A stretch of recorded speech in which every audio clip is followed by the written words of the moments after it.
मुख्यमंत्री साहेबांना विनंती करते आपण शिवप्रतिमेचं पूजन करावं, पुष्पहार अर्पण करावा, शिवछत्रपती शिवाजी महाराजांचा आशीर्वाद घेऊन पुढच्या सभेला आपण सुरुवात करणार आहोत.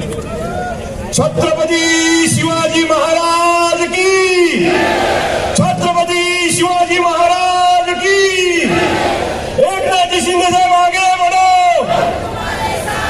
एकनाथ शिंदे साहेब आगे बढ़ो. त्यानंतर मी विनंती करते आपण सत्कार स्वीकारावा.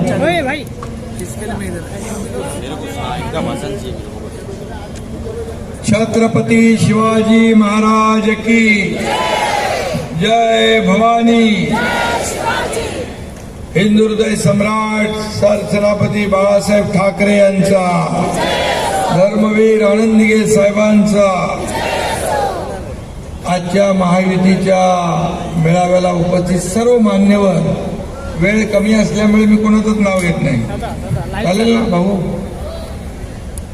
महायुतीचे सर्व पदाधिकारी आणि 6 वाजल्यापासून या ठिकाणी उपस्थित सर्व मतदार बांधव, भगिनी, मातांनो आणि पत्रकार मित्रांनो, खरं म्हणजे 2 टप्पे झाले. मी महाराष्ट्रामध्ये फिरतोय, सगळीकडे पाहतोय. हे 2 टप्पे झाले. त्याच्यामध्ये मला खात्री आहे, विश्वास आहे की आपली महायुती सगळ्यात आघाडीवर आहे, पुढे आहे. आणि महायुतीचे उमेदवार आपले कपिल पाटील यांची जी आपली अर्ज भरण्याची मिरवणूक होती ती मी पाहिली. त्याही वेळेस मी आपल्याशी संवाद साधला. खरं म्हणजे ती अर्ज भरण्याची रॅली विजयी रॅलीमध्ये रूपांतरित झाली होती. एवढ्या मोठ्या प्रमाणामध्ये लोक त्या ठिकाणी आले. कपिल पाटील आता म्हणाले, भर उन्हामध्ये सूर्य आग ओकत होता, परंतु महायुतीचे कार्यकर्ते या निवडणुकीमध्ये आपल्या उमेदवाराला विजय मिळवून द्यायचा, यासाठी त्या उन्हाळ्यापेक्षा स्वतः तापले होते आणि म्हणून ते रस्त्यावर उतरले होते. खरं म्हणजे महायुती आज या ठिकाणी सगळीकडे काम करते. नेते आपले सगळीकडे येत आहे आणि एवढी एकजूट आपण पाहिल्यानंतर भिवंडी लोकसभेमध्ये पुन्हा कमळ फुलल्याशिवाय राहणार नाही. राज्यातच नाही तर देशभरामध्ये एक भगवं वादळ निर्माण झालंय. देशभक्तीची आणि मोदीजींची लाट उसळती आहे. मोदीजींची क्रेज मी आपल्याला सांगण्याची आवश्यकता नाही. जिथं जिथं मोदीजींच्या सभा झाल्या त्या ठिकाणी पूर्ण वातावरण महायुतीचं, मोदींच्या बाजूचं झालं, त्या तिथल्या उमेदवाराच्या बाजूचं झालं.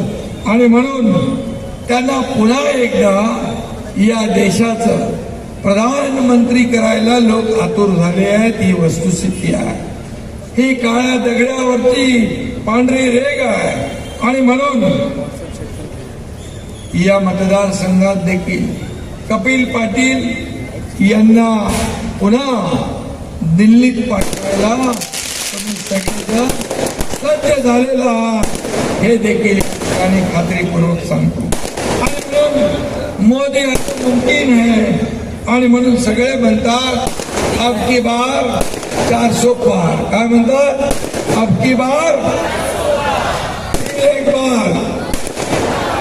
आणि म्हणून त्यासाठी प्रत्येक कार्यकर्त्याला मेहनत घ्यायची आहे.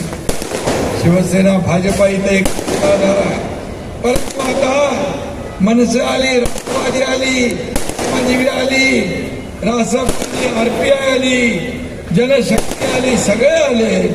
या सर्वांनी मोदीजींच्या कर्तृत्वावर विश्वास ठेवलेला आहे. आणि म्हणून या ठिकाणी कपिल पाटील हे पहिल्यांदा निवडून गेले, दुसऱ्यांदा निवडून गेले. आता त्यांची देखील हॅट्रिक आपल्याला करायची आहे. फिर एक बार कपिल पाटील खासदार आणि म्हणून त्यांना आगरी समाजाच्या नेत्याला त्यांना मंत्रीपद देणारं हे मोदी सरकार आहे.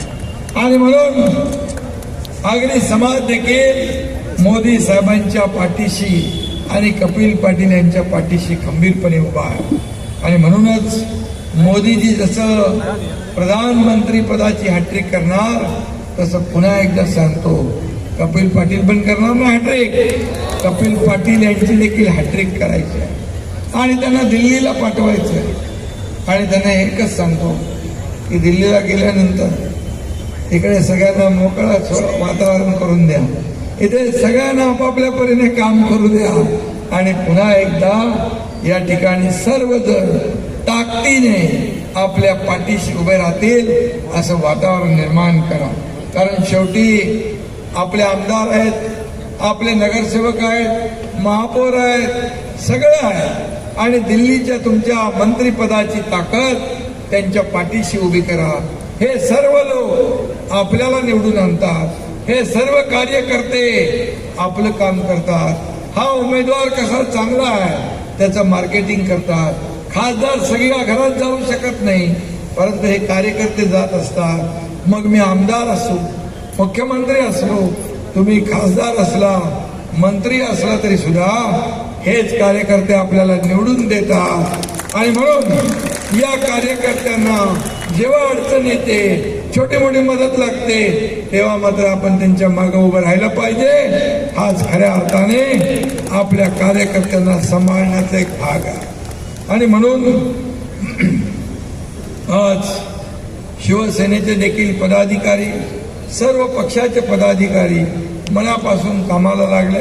छोटं मोठं असतं, परंतु एकदा तिकीट झालं, तिकीट फायनल झालं, उमेदवारी फायनल झाली की मग मात्र सगळं आपण बाजूला ठेवतो आणि ईर्षेने कामाला लागतो. कारण ही निवडणूक फक्त एका भिवंडी लोकसभा मतदारसंघाची नाही, ही निवडणूक देशाची आहे. ही निवडणूक देशाचा नेता ठरवणारी निवडणूक आहे. ही निवडणूक देशाच्या विकासाची आहे. ही निवडणूक देशाच्या प्रगतीची आहे. आणि म्हणून ही काय महापालिका जिल्हा परिषद निवडणूक नाही. आज मोदी साहेबांनी या देशाला एका उंचीवर नेऊन ठेवलंय. या देशामध्ये रस्ते, एअरपोर्ट, रेल्वे अशी कितीतरी या देशाच्या विकासाची कामं मोदीजींच्या नेतृत्वाखाली झाली आहे. आणि म्हणून ही निवडणूक फक्त आपल्या कपिल पाटलांची नाही, ही निवडणूक आपल्या सगळ्यांची आहे. या निवडणुकीमध्ये प्रत्येकाने कपिल पाटील बनून काम केलं पाहिजे. आणि म्हणून ही युती आपली मजबूत आहे, ही महायुती मजबूत आहे. म्हणून आपण म्हणतो, एक अकेला खच जाएगा तो मिलकर बोझ उठाना, साथी हात बढ़ाना. आणि म्हणून सगळ्यांनी एकत्र येऊन या ठिकाणी काम केलं पाहिजे. या भावनेने आपण काम केलं पाहिजे. निवडणुका आल्या की लोकांच्या दारी, निवडणूक संपली की आपापल्या घरी, अशी आपली माहिती नाही. तसं कोण करतं माहित आहे ना? घरातून राज्य चालवता येतं, फेसबुक लाईव्ह करून सरकार चालवता येतं, उंटावरून शेळ्या हाकता येतात, खाली जमिनीवर उतरावं लागतं, शेतकऱ्यांच्या बांधावर जावं लागतं, शेतात जावं लागतं, त्यांच्याशी मदत बोलावं लागतं, त्यांना मदत करावी लागते. आणि आपल्या युती सरकारने देखील मोदी साहेबांनी जसं 10 वर्ष एवढं काम केलं, एकही सुट्टी घेतली नाही. गेल्या 50-60 वर्षात काँग्रेसला जे करता आलं नाही, किंबहुना पुढच्या 100 वर्षात देखील करता येणार नाही, असं काम 10 वर्षात केलंय. आणि म्हणून या आपल्या सरकारने देखील आज 2 वर्षात एवढी मोठी कामं केलेली आहे की महिलांसाठी एसटी मध्ये सवलत, लेक लाडकी लखपती दीदी, ड्रोन दीदी, महिला बचत गटाची ताकद वाढवणं, हे सगळं केलं. शेतकऱ्यांना मदत केली आपण. युवकांसाठी स्टार्टअप आहे, स्किल डेव्हलपमेंट आहे, नोकऱ्या आहे, स्वयंरोजगार आहे, ज्येष्ठांसाठी वयोश्री योजना आहे. असं सर्व समावेशक धोरण आपल्या युती सरकारने घेतलं. आज उद्योग आपल्याकडे येत आहे आणि लोकांची रोजगार आपण देण्याचा प्रयत्न करतोय. आणि म्हणून यासाठी या देशात पुन्हा मोदी सरकार पाहिजे. आज मोदीजी या देशाला पुढे नेत आहे. पूर्वी देश बोलत होता, भारत बोलत होता, पण कोणी ऐकत नव्हतं. आता भारत बोलतो, जग ऐकतं. भारत बोलतो, जग हलतं. अशा प्रकारचा काम आपल्या मोदीजींनी केलेलं आहे. आणि म्हणूनच या विकासाच्या जोरावर विकासाचा अजेंडा घेऊन आपण पुढे चाललोय. आणि म्हणून त्यांच्याकडे ना झेंडा आहे ना अजेंडा आहे. अरे तुमच्याकडे नेता पण नाही, नियत पण नाही, निर्णय घेण्याची क्षमता पण नाही. पहिलं करप्शन, परंतु इकडे पहिलं नेशन फर्स्ट. नेशन फर्स्ट हा मुद्दा आपला आहे. देशाचा विकास हाच आपला अजेंडा आहे. आणि म्हणून मी आपल्याला एवढंच सांगेन की आपल्या या 400 पार म्हणतो ना, अब की बार 400 पार, फिर एक बार मोदी सरकार, आणि तिसरी बार कपिल पाटील खासदार. असं आपल्याला करायचं असेल तर आपल्याला मनापासून काम करावं लागेल. आपल्याला सगळ्यांना या ठिकाणी मतदानाच्या आता त्यांना माहित आहे आपण हरतोय. त्यांना माहित आहे की महायुती जिंकते, मोदीजी पुन्हा प्रधानमंत्री होत आहेत. म्हणून काय सुरू केलंय? संविधान बदलणार. अरे बाबासाहेबांचं संविधान, जब तक सूरज चांद रहेगा बाबा साहेब का संविधान नहीं बदलेगा. हे मोदीजींनी स्वतः सांगितलंय. या बाबासाहेबांच्या संविधानावर या देशाचा राज्याचा कारभार आपण करतो. बाबासाहेबांना कोणी हरवलं निवडणुकीत? सांगा. बाबासाहेबांना दोनदा काँग्रेसने हरवलं. बाबासाहेब म्हणायचे काँग्रेस हे जळकं घर आहे, याच्यावर सावध राहा. बाबासाहेबांचं संविधान दिन 50-60 वर्षात काँग्रेसला आठवला नाही, परंतु तो संविधान दिन मोदीजींनी 2015 पासून साजरा करायला सुरुवात केली. लंडन मधलं बाबासाहेबांचं राहतं घर घेतलं, त्याचं स्मारकात रूपांतर केलं. आज हिंदू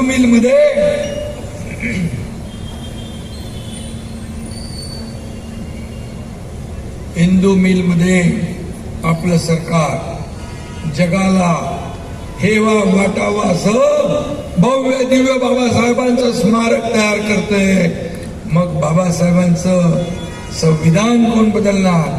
पण हे असंच फक्त मतांची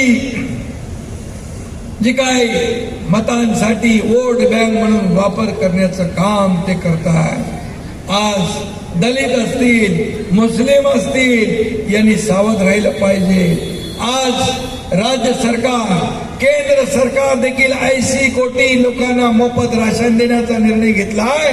त्यामध्ये हिंदू आहेत, मुस्लिम आहेत, सिख आहेत, ईसाई आहेत, सगळे लोक लाभ घेणार आहेत.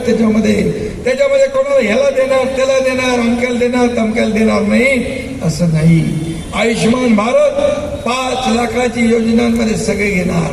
आपल्या राज्याची महात्मा ज्योतिबा फुले 5 लाखाच्या योजनेत सगळे जाती पातीचे लोक आहेत. सगळे 12.5 कोटी लोक या ठिकाणी त्याचा फायदा घेणार. हे सरकारचं काम आहे.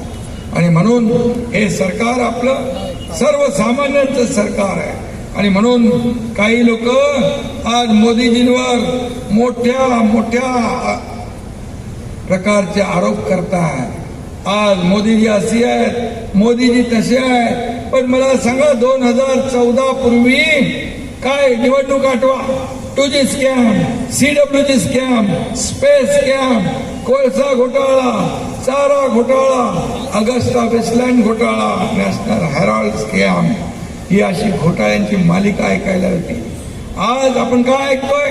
80 कोटी जनतेला मोफत धान्य, 10 कोटी गरिबांना पक्की घरं, त्या ठिकाणी 50 कोटी गरिबांचं जनधन बँकेत खातं, 26 कोटी लोकांना 5 लाख रुपयाचा आरोग्य विमा. 28 कोटी लोक दारिद्र्य रेषेच्या बाहेर काढले. काँग्रेस गरिबी हटाव म्हणायची. गरिबी हटली का? गरिबी नाही हटली. गरीब हटला, गरिबी नाही हटली.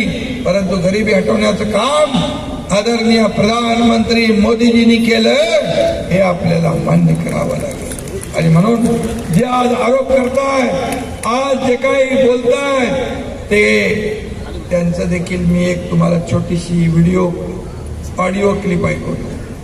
जे आज मोदीजींवर सकाळ संध्याकाळ झोपता उठता आरोप करतायत, त्यांना मोदीजी आणि इकडे एकनाथ शिंदे झोप लागत नाही. त्यांना अजून पटतच नाही एकनाथ शिंदे मुख्यमंत्री झालेला, पचनी पडत नाही. एका शेतकऱ्याचा मुलगा मुख्यमंत्री झालेला हजम होत नाही. परंतु लोकांना ते पटलेलं आहे. लोकांनी मान्य केले.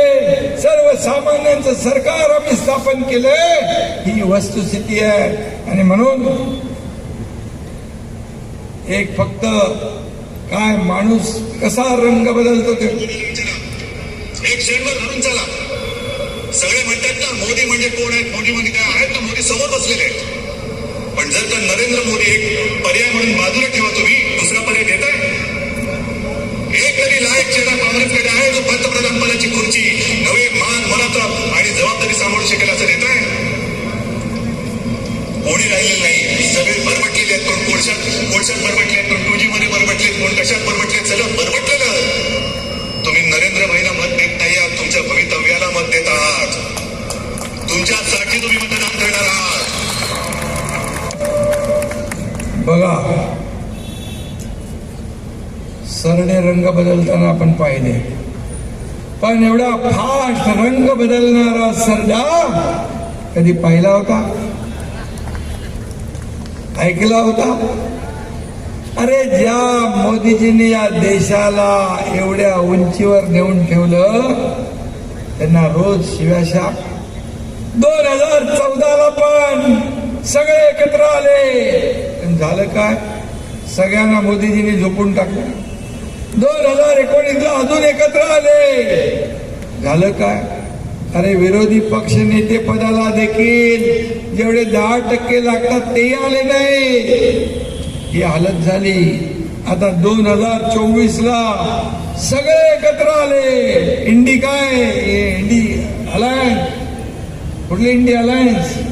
आता इंडी अलायन्स मधले लोक आज आपल्या शहीदांचा अपमान करू लागले. ज्या मुंबईवर कसाबने बॉम्ब हल्ला केला, ते म्हणतात हेमंत करकरे यांना कसाबची गोळी लागली नाही. हा शहीदांचा अपमान. हेमंत करकरे, साळसकर, ओंबळे आणि कामटे. आपल्या ओंबळेने तर कसाबच्या अख्ख्या गोळ्या पोटात घेतल्या, पण कसाबला सोडला नाही. अशा शहीदांचा अपमान तुम्ही करताय. पाकिस्तान जे बोलताय ते तुम्ही बोलू लागले. पाकिस्तानची भाषा तुम्ही बोलू लागले. या देशातला सच्चा मुसलमान, देशभक्त मुसलमान तो आपला आहे. तो देशावर प्रेम करतो, तो आपला आहे. आणि म्हणून आज शहीदांचा अपमान करणाऱ्या लोकांना आपण मतदान करणार, हा प्रश्न निर्माण झालेला आहे. आणि म्हणून मी सकाळी देखील म्हणालो, काँग्रेस का हात पाकिस्तान के साथ. भाजपने एक जाहिरात काढली होती काहीतरी, त्या जाहिरातीमध्ये काँग्रेसचं नाव नव्हतं, परंतु त्या जाहिरातीच्या एवढ्या मिरच्या काँग्रेसला झोंबल्या की ते कोर्टात जाऊ लागले, ते इलेक्शन कमिशनकडे जाऊ लागले. काय म्हटलं होतं त्याच्यामध्ये? आणि म्हणून जे देशभक्त मुसलमान आहे त्याने देखील यांच्यापासून सावध राहिलं पाहिजे. वापरो आणि फेको, यूज अँड थ्रो, अशा प्रकारची नीती यांची आहे. आणि म्हणून आज कपिल पाटील यांची जी काही या ठिकाणी 10 वर्षात केलेली कामं जी आहे ही आपल्या समोर आहे. आणि पुन्हा एकदा या देशात प्रधानमंत्री नरेंद्र मोदीजींचं सरकार येणार, एनडीएचं सरकार येणार आणि त्या 400 मध्ये कपिल पाटील हे देखील आघाडीवर असले पाहिजे, यासाठी आपल्याला मतदान करायचं. आणि म्हणून मगाशी जसं सांगितलं की उन्हाळा सुद्धा कडक उन्हाळा आहे. सकाळी 7 पासून जसं मोदीजी म्हणतात बूथ जिंका, बूथवर काम करा, तसंच काम आपल्याला 20 तारखेला 7 वाजता करायचं आहे. अगोदरच आपल्या मतदारांना सांगून ठेवायचं की सकाळी आपलं मतदान लवकर करूया. आपल्या हक्काचं मतदान, आपला जो काही बाजू शेजारी पाजारी आहे त्या सगळ्यांचं मतदान या ठिकाणी आपण आग्रहाने आपल्या कार्यकर्त्यांनी त्यांना उतरवून मतदान केंद्रापर्यंत नेऊन मतदान करून घेणं हे आपलं काम आहे, कर्तव्य आहे. जे कोणी गावी गेले असतील, बाहेर गेले असतील, फिरायला गेले असतील, त्यांना देखील या ठिकाणी बोलवून विनंती करून या ठिकाणी त्यांचंही मतदान केलं पाहिजे. तर खऱ्या अर्थाने जेवढं मताची टक्केवारी वाढेल तेवढंच कपिल पाटील यांचा लीड वाढेल आणि मग तुम्हाला 4 तारखेला गुलाल उधळायचंय ना, विजयाचा गुलाल उधळायचा ना आपल्याला. आणि म्हणून आपण सगळ्यांनी डोळ्यात तेल घालून 20 तारखेपर्यंत काम करा. कपिल पाटील तुमच्यासाठी पुढचे 5 वर्ष सेवा करतील, 5 वर्ष तुमचे प्रश्न सोडवतील, तुमच्या सुखदुःखामध्ये धावून येतील, हा शब्द मी आपल्याला देतो. पुन्हा एकदा आपल्या सगळ्यांना मनापासून धन्यवाद. जय हिंद, जय महाराष्ट्र. मुख्यमंत्री साहेबांचा मुख्यमंत्री साहेबांचा